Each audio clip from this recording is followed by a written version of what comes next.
When you look at Japan from the outside, maybe it looks something like this. A perfect advanced country where people study hard, get a good job and work properly. Everyone has an ikigai, a purpose in life. And they work smoothly from morning till night. Trains are almost never late, the streets are clean, and crime feels low. Salarymen with samurai spirit quietly sacrifice their lives for the company and keep the Japanese economy running. Japanese people just love working, they're so disciplined. I think a lot of people still see Japan through that kind of clean, beautiful story. But the reality behind that story is very different from what you probably imagine. At least for me, I'm definitely not working this much because I love my job. My boss doesn't love his job. My friends don't love their jobs. Even my parents, as far as I know, don't love their jobs either. What keeps us moving isn't passion. It's fear. Fear of being left behind. Fear of disappointing people. Fear of falling out of the circle and becoming someone who never makes it back in. That's the scariest part. Hey, I'm 23, a first-year salaryman, working in Shibuya, Tokyo. I take home about 170,000 yen a month. That's pretty average for a new grad in Japan. On heavy days, I work around 15 hours. Recently, a doctor quietly told me, it looks a bit like an adjustment disorder. Even so, I can't just quit. So tomorrow again, I'll crush myself into a rush hour train and walk into the office with a straight face, like nothing's wrong. In today's video, why Japanese salarymen work so much? Why do Japanese salarymen work at such an insanely unhealthy level? I've boiled it down to 7 main reasons, and I'll talk through them from my point of view. 23 years old, working in Shibuya, first year out of university, some experience living abroad, trying to survive on a 170,000 yen paycheck. Think of this video as the underground manual to Japan, the advanced nation of overwork. The side you'll never see in cute travel vlogs or feel-good Japan content. By the time you finish this video, I think you'll see 2 things differently.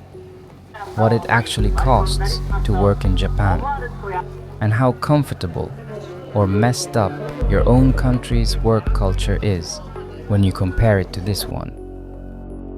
First, there's one thing I need to make clear.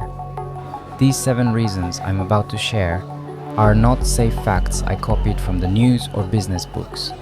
They're hypotheses from someone inside the system. A 23-year-old commuting to an office in Shibuya every day. This is how I see things. And this isn't just random complaining. It's a story about where I think the bugs are in Japanese society. So let me walk you through it. Reason 1. Japan isn't efficient and hardworking. It's slow, so nobody goes home. From abroad, I think a lot of people assume something like this. Japan is so efficient. That's how they can work such long hours. Their productivity per hour must be really high. It's such a high-tech country. Let me be blunt. Most of that image is just wrong. In a huge number of Japanese companies, work is simply slow. Decision-making is slow. Meetings drag on forever. There's way too much pointless documentation. And more than anything, there are too many people whose main skill is avoiding responsibility. So what happens? A decision that should take 30 minutes turns into a 2-hour meeting and still gets taken back for further discussion. Something that could be handled with 1 email becomes a 10-slide deck that people read out loud. Things frontline staff should be able to decide on the spot get sent up and down the ladder for stamps and approvals, and everything gets stuck. In other words, Japanese salarymen don't work long hours because we're so efficient we can handle it. We work long hours because we're so inefficient that we can only cover it by throwing time at the problem. Japan is regularly near the bottom group in labor productivity among OECD countries. That's not just a meme, that's the data. Here's how I see it. At the root of Japanese work culture, there's this habit. We value the person who stays late at the office more than the person who finishes fast and goes home. So the person who wraps up quickly and leaves on time looks like they're not working hard enough. And the person who crawls along slowly but stays late looks like they're really dedicated. And on top of that, there's the famous seniority system. Nenko joretsu. In many companies, your salary isn't really based on how good you are at your job, but how long you've been sitting in that company. The extreme version of this is what we call Madogiwazoku, the window tribe. These are people who sit by the office window all day, basically doing almost nothing, but somehow still getting paid really well.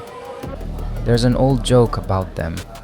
A guy sitting by the window, earning 20 million yen a year, was nicknamed Windows 2000, like the old Microsoft OS. Now that remote work is more common, people who stay at home and still don't really do anything get called Windows 2000 Home Edition. And people like me who work basically 365 days a year, like corporate livestock, we're called Office 365. Whoever came up with that, honestly, I think they're a genius. But seriously, if your company is full of people who do nothing and still get paid a lot, it kills your motivation. At some point, you start thinking, why am I the only one rushing to finish things? It doesn't change anything. And once that thought hits, it's easy to slide into fine, I'll just stay here longer too. That's what everyone else is doing anyway. On top of that, Japanese workplaces are built on things like reading the air and honne and tatemae, your true feelings versus your social mask. Even when people think this system is clearly broken, they hold it back and say nothing because they don't want to upset their boss or coworkers. I think that's a pretty deep cultural bug. There's another twist. Labor laws are actually quite strong. On paper, employees are heavily protected, but evaluation systems are weak, so it's very hard to actually fire people who barely work, and all the tasks that somebody has to do quietly get dumped on the younger staff. In a lot of Western companies, at least in theory, meetings look more like 30 minutes, only the people who actually need to be there, clear agenda beforehand. In many Japanese companies, it's still everyone joins, no clear purpose. We just read the slides together and watch the clock melt. That's the reality of this so-called overwork superpower. So the first reason Japanese people work such long hours is simple. It's not that we're fast and therefore can handle long hours. We're slow, so we can't go home. Reason 2. It's not my company is my family. It's if I leave, I become the traitor. The next image a lot of foreigners seem to have is this. Japanese people treat their company like family. They have lifetime employment, so everyone feels safe staying in one place forever, right? That image as an official system is already outdated. Lifetime employment has almost collapsed on paper. Even the president of Toyota has said that lifetime employment is hard to maintain. But what hasn't really changed is what's inside people's heads. In Japan, even now, there's this air. If you stay at the same company for a long time, you're solid and respectable. If you quit after a short time, you're weak, childish, and can't endure anything. That air is still stuck to the ceiling of a lot of offices. And that atmosphere does something dangerous, even when people know, this job doesn't fit me, even when they're thinking, I seriously want to quit. More and more of them end up erasing quit from their own list of options. Meanwhile, seniority is still alive and well. Young workers get low pay but carry a lot of the workload. Older employees get higher salaries mainly because they've been here longer. So young workers basically become cheap, high-output batteries. low-cost pieces that are expected to work long hours by default. In many countries, the mindset is more like, if it doesn't fit, change jobs. If you perform well, you can earn good money even in your 20s. That's considered normal. In Japan, even now, the moment you say, "I'm leaving," people react like, "Traitor. You just can't handle anything." Young people these days.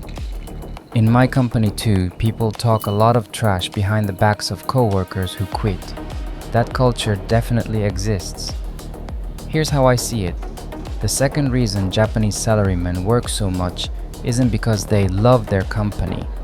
It's because leaving this painful place feels even scarier than staying in it. So people keep enduring. If I just hold on a few more years, maybe my salary will finally go up. If I quit now, maybe I'll never find another job. If I stay a bit longer, maybe I'll actually learn to like it. They keep negotiating with themselves like that. Little by little, we get trained to prioritize the company's schedule over our own life's timeline. Reason 3. It's not we're workaholics. It's saying I need rest is scarier than burning out. From the outside, Japanese people often look like hardcore workaholics. They must really love their jobs. They must actually want to stay late. I'll say this clearly. Most Japanese people are not overworking because they love their job. What we're addicted to isn't work itself. We're addicted to playing the role of the version of ourselves that never lets anyone down. Japan even has a specific word, karoshi, death from overwork. The fact that such a precise word exists as a normal term already tells you a lot about this country. And still, people push themselves. Why? The logic is simple. In this society, saying "I'm exhausted, I need to rest" feels worse than saying "I'm dying, but I'll come in." The second one makes you sound like a good person. So we end up prioritizing our boss's mood, our coworkers' opinions, and one line on an evaluation sheet over our own body. I think this is Japan's real addiction. We don't know how to step down from the role of the responsible one who never causes trouble. We want to be good. We don't want to disappoint anyone. We don't want to be a burden. Stack that mindset over years and long working hours become normal. Karoshi becomes something you just see on the news sometimes, say "that's sad," and then go back to work. In many countries, laws that limit working hours actually work in real life. Japan has laws too, but in this country, the atmosphere in the room is stronger than the law. So reason number 3 is this: Japanese people don't work this much just because of love for work or extra money. They work this much because in this culture, it feels safer to push yourself until you break than to simply say, "I need to stop." Reason 4. It's not just polite culture. It's like working under invisible CCTV. A lot of foreigners describe Japanese people as polite, respectful, quiet. And that's true in many ways. But there's another side. In Japanese society, there's an invisible camera that's always on. Its name is other people's eyes. From a young age, we're taught, don't cause trouble. Read the air. Do what everyone else is doing. So inside the office, things like this happen. Your work is finished, but nobody's leaving, so you stay too. You're just taking paid leave you're legally entitled to, but you apologize over and over like you did something wrong. You don't want to go to the company drinking party, but you spend more time crafting a socially acceptable excuse than the party itself will actually take. This isn't about official orders from your boss, it's something stronger. Orders from the air in the room. Here's my theory. Every Japanese office has a boss more annoying than your actual boss. That boss's name is "What will everyone think?" As long as that invisible boss exists, it's extremely hard for Japanese people to choose their own way of working. You think, "I'm pretty sure it's okay if I go home now," But then another thought pops up. Yeah, but what will everyone think? And your hand quietly moves away from the power button. Behind all that politeness, what exists isn't just beauty or harmony. There's constant pressure to erase yourself and match the room. So reason number 4 is this. Japanese people don't stay late just because someone explicitly tells them to. They stay late because they're trapped in a space where no one orders them directly, but everyone is always watching. Reason 5. It's not we're crazy about work. It's we never had time to build a self outside of it. Japanese salarymen are often seen as workaholics, married to the company. People assume they're just job obsessed. My view is a bit different. I think a lot of people simply can't clearly describe who they are outside of their job. In other words, they never had the chance to build an identity that lives inside them. Japanese school and society set the goal like this: get into a good school, get into a good company. Reaching that point is treated like game clear for life. While you're running along that track, most people never really get time or space to seriously ask, what do I actually like? When do I feel most alive? What do I actually want to do with my life? By the time they notice, the company name and job title on their business card have become almost their entire self-introduction. This is just my hypothesis, but if we analyzed Instagram bios around the world, I'm pretty sure Japanese people would have an insanely high rate of listing their university and company name. So when work becomes painful, the question, why don't you just quit, isn't simple. Because the follow-up question is, okay, and then who are you? I don't think Japanese salarymen are people who love work too much. I think they're often people who grew up without enough time or space to build an identity that can support them outside of work. When that happens, losing your job doesn't just mean losing income. It becomes the fear of losing your sense of self. That fear is stronger than overtime pay or vacation days. It's a deeper, heavier hook. So reason 5 isn't work is my passion. It's I was never really given the language or time to imagine who I'd be after letting go of my job. That to me is the core of it. Reason 6. It's not we're paid so well that we grind harder. It's wages are too low to slow down. Japan is still called an economic powerhouse. In GDP rankings, it's still up there. When people hear Tokyo, they imagine a city where money is flowing everywhere. So a lot of people assume, if you work in Tokyo, your salary must be pretty decent, right? Let me say this clearly. For young workers, the pay is brutally low. So low that just living a normal life is tough. Take home 170,000 yen. That's about average for someone my age in their first year. Now drop that into real life in Tokyo. Take home pay, minus rent, minus utilities, minus food, minus student loans, minus social expenses, minus money for parents, minus basic daily stuff, equals basically zero. Sure, on paper there might be something you could technically call savings, but it's not the kind of money that can change your life. In my case, my monthly savings are around 3,000 yen. I already have friends who are in debt. At that point, the statement, "you shouldn't overwork," almost loses all meaning. Because for us, working less can simply mean not being able to survive. So a lot of young workers think like this. Without overtime pay, I can't pay rent. If I don't do some side job, I'll never save anything for the future. So don't overwork starts to sound like advice only people with solid safety nets can afford to say. A kind of luxury line for people who are already safe. My view is this. For many young workers in Japan, the real choice isn't healthy balance versus ambition. It's overwork or not being able to live at all. So reason 6 is simple.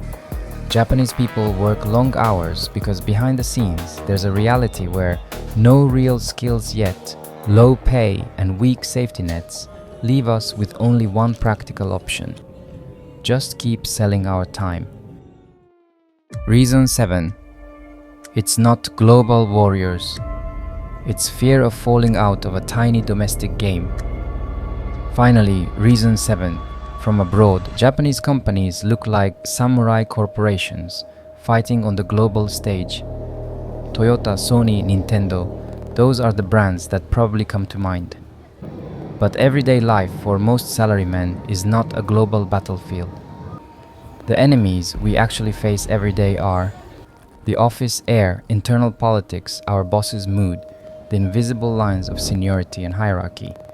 In other words, it's a super local, super inward-facing little game. Here's how I see it. Most Japanese salarymen aren't playing in an open-world global market. They're stuck inside a tiny arena called the Japanese corporate system. And the scariest thing isn't losing to global competitors. It's being kicked out of that small arena. Maybe I don't have skills the job market actually wants. I don't speak English, I can't go abroad. Outside Japan, maybe my value is 0. A lot of people keep those thoughts spinning in their head every day. So people cling to the game they already know. They work harder and harder just to not fall out of that narrow ring. They try not to get on their boss's bad side. They try not to fall behind their peers. They protect one tiny number on an evaluation sheet. They squeeze a little bit more out of a small paycheck. So reason 7 is this.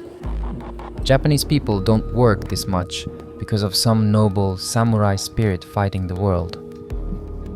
They work this much because the fear of falling out of a small domestic game keeps them running in circles. If I put all 7 reasons together, this is the picture I see. We're living inside a slow system, carrying old values, feeling guilty for resting, surrounded by invisible surveillance, with no solid identity outside work, bound by low wages, afraid of falling out of a narrow domestic arena. So we end up tied to the same chair, day after day. If you're watching this from outside Japan, I have one request. Please, just once, throw away the idea that Japanese people just love working. My view is a lot simpler. It's not that Japanese people love working, it's that we were almost never given the freedom to choose a life where we don't have to.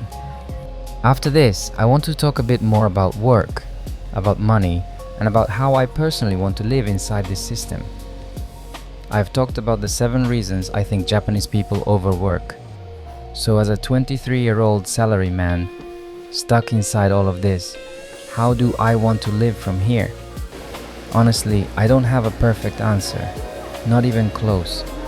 I don't have the courage yet to just leave Japan. I don't have the money or the skills, and it's not like I fully believe in Japan's future either. But even so, there's one decision I've made. I refuse to choose a life where I change nothing and slowly fall apart. I don't want to be some anime hero like Luffy from One Piece. I'm not trying to save the world. My goal is much smaller and more selfish. Protect my body and mind, just enough to stay alive, while slowly increasing the number of choices I have in life. That's really it. So for now, instead of trying to find some perfect right answer, I just want to choose 4 directions that really matter to me and start moving toward them. From here, I'll walk you through those 4 one by one. Number 1. Stop giving 100% of myself to the company. Japanese society loves to say, run until your tank is empty. But I think at some point I have to draw a line. I don't want to cut my sleep down to 0. I don't want to ignore it when my heart is pounding like it's going to explode. On days when I seriously think, I really should rest today, I want to choose my own life over my guilt. I know I won't do it perfectly. I'll slip, I'll cave, I'll go to work when I shouldn't. But at the very least, I want to keep one small rule. I will not hand over 100% of myself to the company. Number 2. Slowly build the power to choose a life outside this system. Right now, I don't have much money. My skills aren't enough. My understanding of the world is still surface level. But I don't want to say, so there's nothing I can do. I can study English. I can learn how people work and live in other countries. I can research side jobs, freelancing, and different ways to earn.